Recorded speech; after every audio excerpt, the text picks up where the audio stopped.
When you are in a slum, you're not in for much fun, and slumming yourself is not easily done. A few weeks ago, I was out on a walk and I saw a girl running as in exercising, and she looked great, very athletic, and I thought to myself, imagine the discipline that goes into that, the workouts, the diets, the do's and the don'ts. Then I saw another person, and another person, and another person, all out there running, taking care of themselves, choosing themselves, prioritizing themselves. And then there was me, choosing none of those things. But I guess it could have been worse. At least I saw those people in person, which means that I myself was outside. I mean, I wasn't running or anything, but at least I wasn't in bed on my phone scrolling through various health and fitness related pages while indulging in self-loathing. And I will give myself a gold star for that.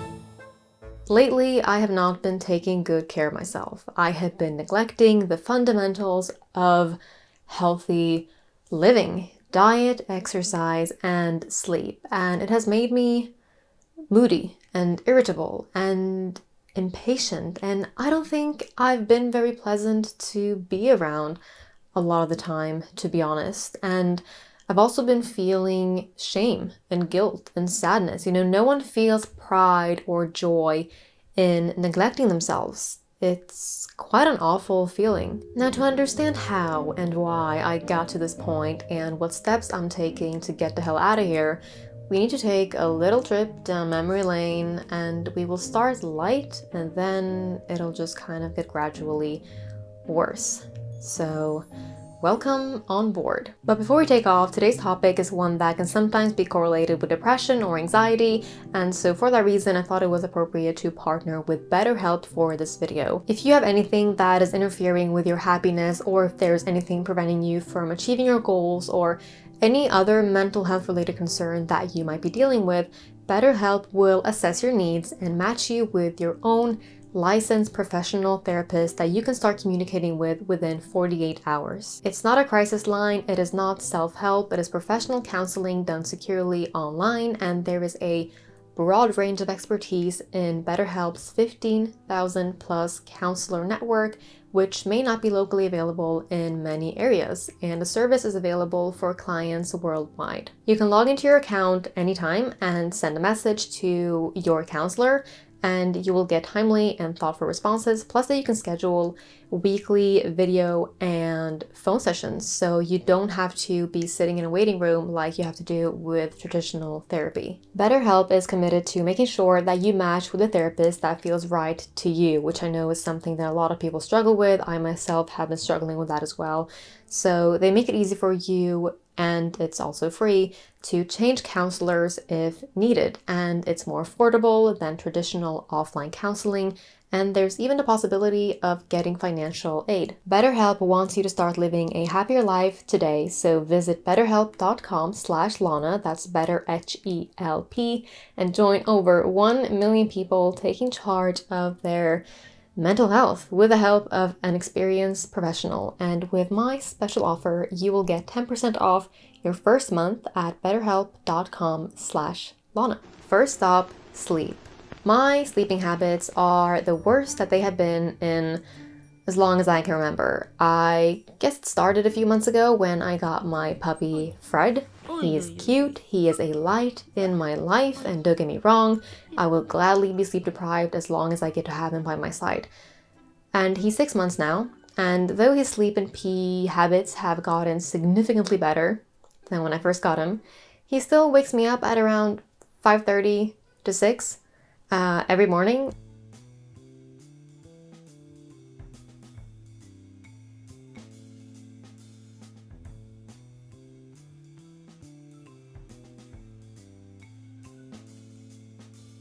And I typically go to bed at around 12 to 1, so that leaves me with 5 to 6 hours of sleep per night at most.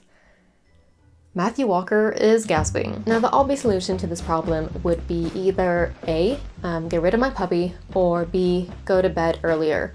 And the first option is not off the table, but I would like to give option be my best shot first.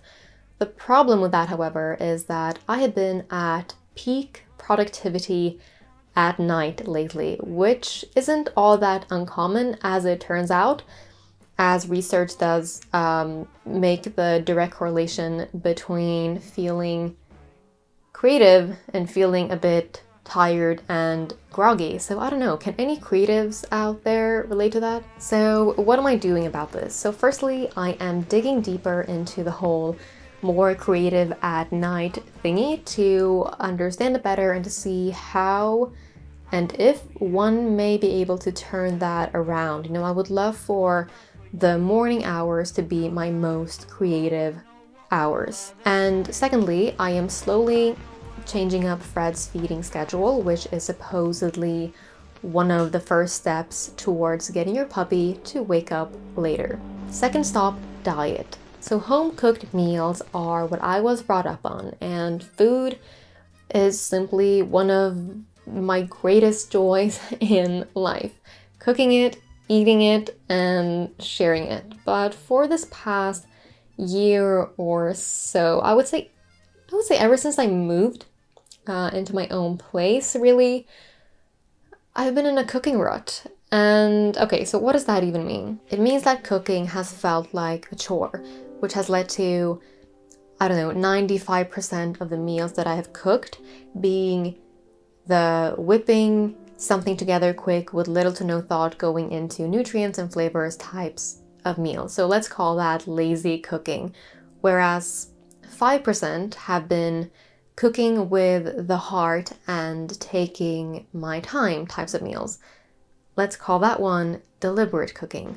So what am I doing about that? Well, exactly 2 weeks ago today, a switch flipped and I just got sick of myself and my bad eating habits, and I decided it was time to do something about it. So I looked up a few new recipes that were out of my comfort zone and that felt, you know, fun and exciting. And I got the groceries that I needed, and I ended up deliberately cooking 3 times that week, and then I did the same thing this week. And now that I've sort of got the ball rolling, I'm actually looking forward to cooking and trying new recipes, and I haven't felt that in a very long time. Now, I'm not saying that, you know, each meal needs to be a gourmet meal. You know, sometimes we just want something quick and easy to get us through the day, and that's completely fine, especially considering that, you know, all of us live very different lives.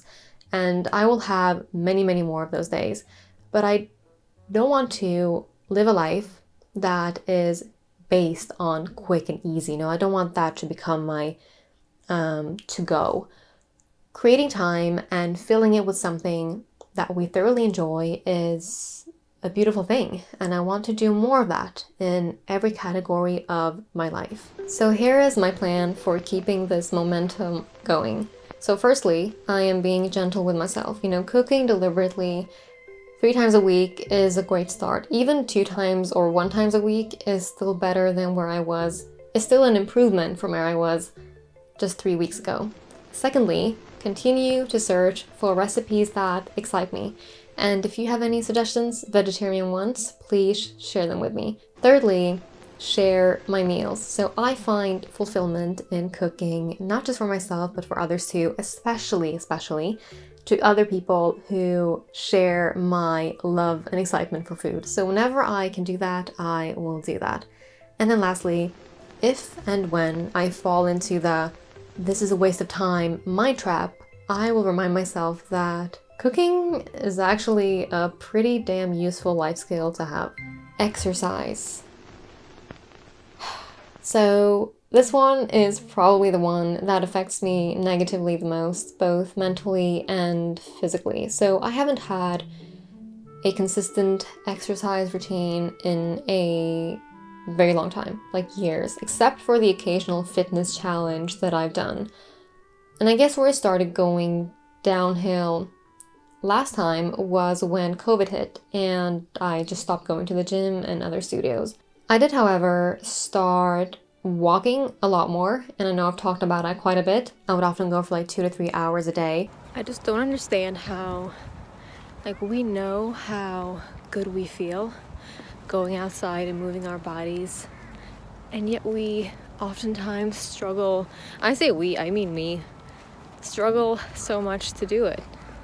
Like, we know the feeling that we're going to get, and yet I find it so difficult sometimes. Ooh, almost fell. But since I can't leave my puppy alone for that long, I'm no longer getting those walks in either, unless I'm able to leave him with someone, which isn't something that I can do every day. So I'm currently doing 2 to 3 home workouts a month, which is nowhere near the amount of exercise that I would ideally like to get in. And now, why is that? And do I have a plan?